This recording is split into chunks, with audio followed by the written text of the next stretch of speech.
안녕하십니까. 출발 성공 투자 박민영입니다. 네, 안녕하세요. 김영봉입니다. 네, 또 월요일 같은 목요일이 찾아왔습니다. 이번 주 아니죠. 주 후반을 장식할 굵직한 이벤트들이 굉장히 또 많이 전달되고 있습니다. 오늘은 저희가 오프닝에 쓸 시간조차 아깝기 때문에 각 이슈들 점검하는데 더 할애를 해보죠. 그래서 바로 투자뉴스 7부터 시작을 하면서 전략 잡아보도록 하죠. 첫 번째입니다. 이 연준 FOMC 의사록의 인플레 진단과 또 일론 머스크의 가상화폐 발언, 그리고 중국의 암호화폐 규제 등이 미국 증시에 영향을 주면서 3대 지수가 모두 하락 마감했습니다. 한편 FOMC 의사록에서는 몇몇 위원들로부터 향후 테이퍼링 논의 시작 가능성이 처음으로 언급됐습니다.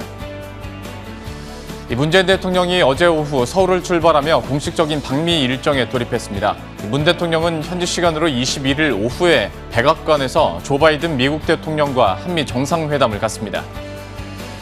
한미 정상회담을 앞두고 백신 스와프 기대감이 커지고 있습니다. 한 언론 매체에 따르면 우리 정부는 미국 정부와 관련한 협의를 진행하고 있고 미국의 백신 반출과 관련해 한국이 일종의 우선 협상 대상자로 거론되고 있습니다. 정상회담 하루 전인 20일에는 미 상무부가 주관하는 반도체 회의가 열립니다. 또 문 대통령의 방미에 삼성과 SK, LG그룹 경영진이 동행하는 만큼 40조 원 플러스 알파의 파격적인 투자 발표가 있을 것으로 관측됩니다.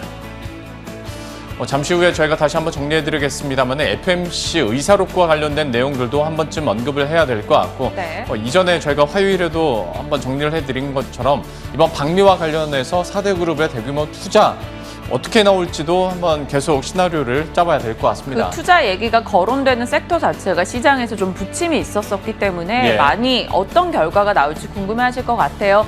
물론 지켜봐야 되는 부분이지만 지금까지 나오는 얘기들을 취합해서 전달해 드릴 겁니다. 자, 이어지는 투자 뉴스 확인해 보시죠. 구글이 개발자 컨퍼런스를 통해 웨어OS와 삼성전자의 타이젠을 결합한 웨어러블 통합 플랫폼을 만들기 위해 양사가 협력하기로 했다고 밝혔습니다. 한편 구글이 오는 가을 공개할 신형 스마트폰에 삼성전자와 공동 개발한 모바일 앱이 탑재될 것으로 알려졌습니다. 신세계와 네이버가 손잡고 이베이코리아 인수전에 뛰어듭니다. 투자은행 업계에 따르면 신세계그룹은 네이버를 주주로 참여시켜 인수전에 참여하는 방안을 추진 중인 것으로 확인됐습니다. 이로써 다음 달 초로 예정된 이베이코리아 본 입찰은 더 뜨거워질 전망입니다. 정부가 메타버스 산업 육성을 위해 메타버스 얼라이언스를 구축하고 지난 18일 출범식을 가졌습니다.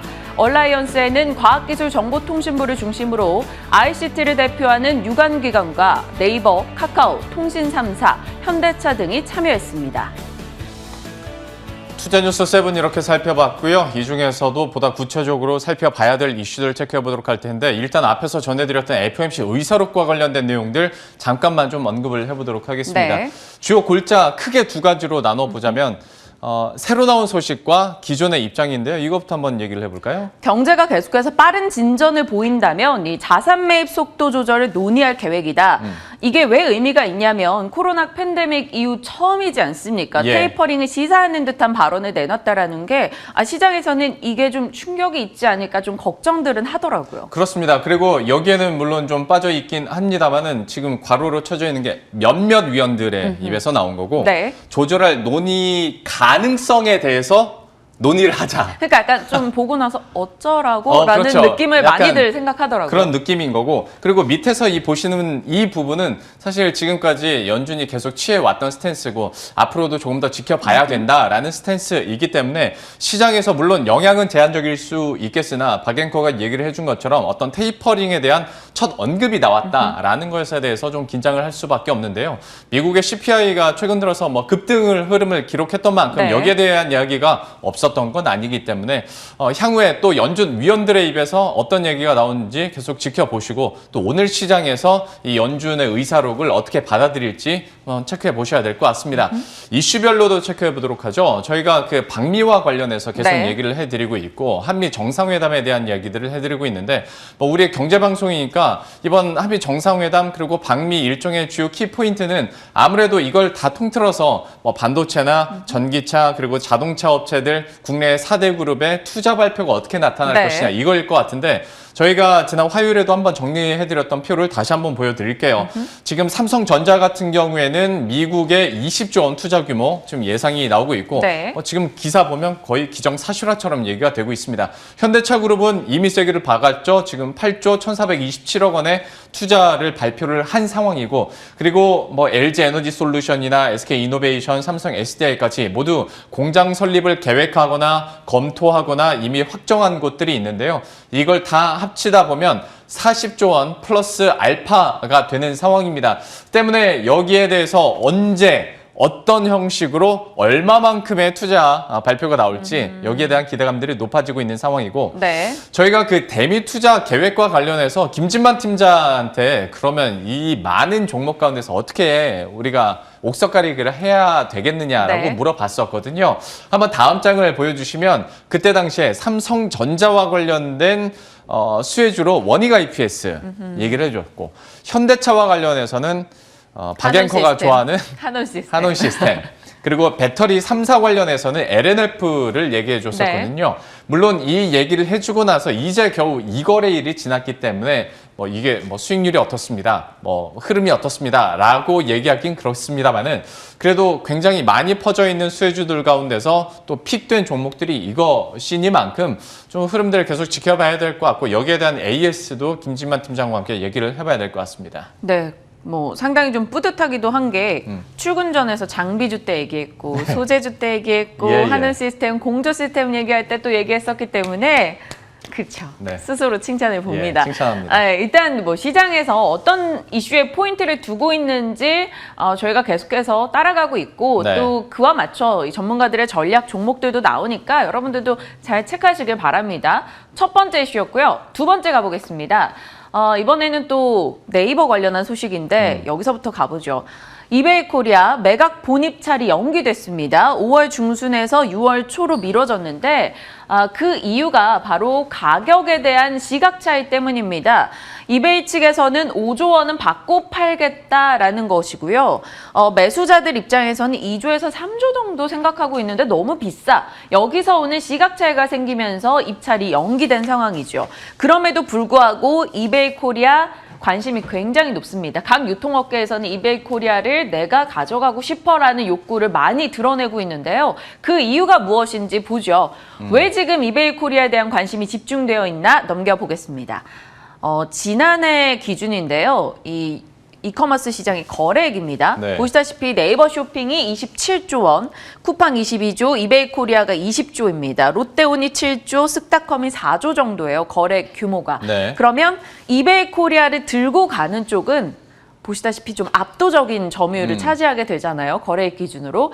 그러다 보니까 이 유통 쪽은 결국 규모의 경제입니다. 덩어리가 크면 나에게 납품하는 업체들한테 싸게 올려보내. 네. 이게 가능하니까. 거기서 교섭력이 좌우되기 때문에 이베이 코리아를 가져간다면 유통업계에선 규모의 경제가 가능해지는 거죠. 그래서 관심이 높은 상황인데 네. 지금 그럼 이베이 코리아 매각에 어떤 업체들이 참여해 있는지 보시면 총 4곳이었어요. 롯데쇼핑, SK텔레콤, MBK 파트너스, 그리고 신세계였는데 지금 나오고 있는 얘기들에 따르면 신세계가 네이버까지 같이 합심해서 네. 이베이 코리아 인수전에 뛰어들 것이다. 이런 얘기가 전달되고 있습니다. 그렇게 되면 시장이 왜 관심을 갖는지 거래액으로 저희가 명확하게 알 수가 있습니다. 지금 신세계 쇼핑, 네이버 쇼핑이 27조 거래, 이베이 코리아가 20조, 쓱닷컴이 약 4조예요. 이거 다 합쳐진다라는 거니까 그러면 50조네요. 50조가 넘어가죠. 그러니까 초대형 이커머스 연맹이 탄생하게 됩니다. 국내 전자상거래 3분의 1에 육박하는 규모. 예. 그러면 국내 사업은 당연하고 해외 사업도 충분히 용이하다라는 거죠. 네이버와 신세계 같은 경우에는 이미 협업을 한 전적이 있기 때문에 네. 여기에 대한 가능성도 높아질 수가 있는데 여기서 다만 물음표가 있긴 있죠. 앞에서 전체 시장 거래액도 얘기를 해주셨고 지금 이 거래액을 보시더라도 그러니까 굳이 5조 원이라는 돈을 어마어마하게 들여놓고 굳이 지금 이베이 코리아? 그러니까 카카오가 인수전 뛰어든다고 했다가 네. 다시 철회했었을 때도 오히려 호재로 받아들이는 사람들도 있었거든요. 네이버 쇼핑이 이미 27조 원을 가져가고 있는데 굳이 여기서 돈을 더 들여? 라고 생각하시는 분들도 좀 있을 것 같습니다. 그런데 얘기를 해주신 것처럼 이거는 향후 어떤 성장성이나 규모의 경제 그리고 네. 어마어마한 시장 지배력을 가지고 올 수 있는 메리트이기 때문에 어쨌거나 인수전은 꽤 치열할 것 같습니다. 왠지 그런 느낌이에요. 내가 갖기에 금액이 부담스러운 건 맞는데 네. 이걸 다른 애가 가져갔을 때 그렇지. 그거에 오는 부담감이 있기 때문에 많이들 지금 가격 협상을 놓고 지금 애를 쓰고 있는 느낌이기도 합니다. 그리고 유통군 같은 경우는 굉장히 빠른 변화들이 있는 섹터잖아요. 특히 요즘에요. 그렇죠. 예. 과거에는 롯데닷컴, 뭐 또 인터파크 이런 게 거의 효시처럼 여겨졌는데 지금 없고 네. 그다음에 이베이 코리아 나와서 빵 떴다가 지금은 매물로 나오고 그렇죠. 그리고 그러니까 얘기해 주신 것처럼 오픈마켓인데 굳이 지금 오픈마켓을 사라는 얘기들도 맞아요. 분명히 있거든요. 지금 우리가 유통업 얘기를 하면서 벌써 SK텔레콤, 막 네이버, 카카오 이런 이제 기업들이 나오고 있는데 이게 과연 이번 이슈가 시장에는 그리고 각 종목들에는 어떤 영향을 미칠지도 저희가 6월 초까지는 계속 한번 흐름들 지켜봐야 될 것 같습니다. 결국엔 또 이런 얘기 거론되는 거 보니 네이버를 사야 되나 이런 고민을 또 하게 되는 느낌이기도 하네요. 그러게요. 약간 질린다 싶으면 저희가 다시 한번 또 얘기를 할 테니까요. 계속 뭐 지켜봐 주시고요. 네. 두 번째 이슈도 이 정도로 마무리 짓겠습니다. 세 번째로 가보도록 할 텐데 오랜만에 메타버스 얘기를 한번 해볼까 해요. 메타버스. 한때 메타버스만 얘기할 시장도 있었고 역시 그때 출근 당시에 전에서, 네, 출근 전에서도 다뤄봤죠. 얘기를 했었고 그런데 제가 붙인 제목은 메타버스는 유행이 아니다라는 거예요. 그러니까 유행이면 한 번씩 푹 뛰었다가 다시 빠지고 푹 뛰었다가 빠질 수가 있는데 향후 미래를 봤을 때 메타버스 우리 생활에 더 밀접하게 들어오지 않을까라는 생각을 해봤고 실제로 정부가 메타버스 얼라이언스를 출범했는데요. 여기에 들어가 있는 기업들을 보면 유관기관은 당연히 들어가 있고요. 네이버, 카카오, 방송 3사, 통신 3사 다 들어가 있고요. 네. 현대차도 들어가 있고 CJ ENM과 롯데월드까지 있습니다. 그러니까 미래에서 내가 살아남고 싶은 웬만한 산업군에서는 다 메타버스 얼라이언스에 들어가 있다라고 보시면 될 것 같고요. 그리고 이제 뭐 이렇게만 하면 또 뭐야 네이버 사라는 거야? 라고 결론 날 수가 있으니까 네. 메타버스 관련주에 대해서도 한번 얘기를 해볼까 해요. 다음 장을 한번 확인해 보도록 하죠. 다음 장에서는 제가 그 위즈윅 스튜디오에 대한 얘기를 네. 한번 해볼까 하는데요. 최근 들어서 어떤 인수를 굉장히 공격적으로 하고 있습니다. OST 제작하는 팝뮤직, 그다음에 출판사인 고즈넉 ENT를 인수하면서 이제는 증권가에서도 어떤 종합 컨텐츠 전문 기업이라는 평가를 받고 있는 상황이거든요. 그리고 아시는 것처럼 위즈윅 스튜디오가 어떤 메타버스 관련해서도 그러니까 특수효과와 관련해서도 기술력을 가지고 있기 네. 때문에 이런 관련주로 아주 급등 흐름을 기록하기도 했었는데요. 주가 상황도 체크해 보겠습니다. 다음 장 확인해 보도록 하죠. 지난 6개월 동안의 수익률이요. 무려 161%입니다. 와. 이쪽에 보시는 최근 들어서 조정을 받은 게 이거예요. 이때는 그럼 어느 정도였을까? 이때는 한 네. 180% 되는 거죠. 그러니까 어마어마하게 강한 상승 흐름을 기록했는데 다만 여기까지 이게 뭐 인수 뭐 모멘텀도 있었겠습니다만은 역시 메타버스 관련해서 급등을 했었던 거거든요. 다시 한번 메타버스 얘기가 나왔었고 저희 엊그제 또 메타버스 관련주들이 강세를 기록했던 만큼 네. 위즈윅 스튜디오에 대해서 또 최근에 그 증권사들이 목표 주가를 계속 올려잡고 있더라고요. 아니면 새롭게 목표 주가를 내놓거나 18,500원 키움에선 요 정도 내놨더라고요. 처음 내놓은 가격대가 그겁니다.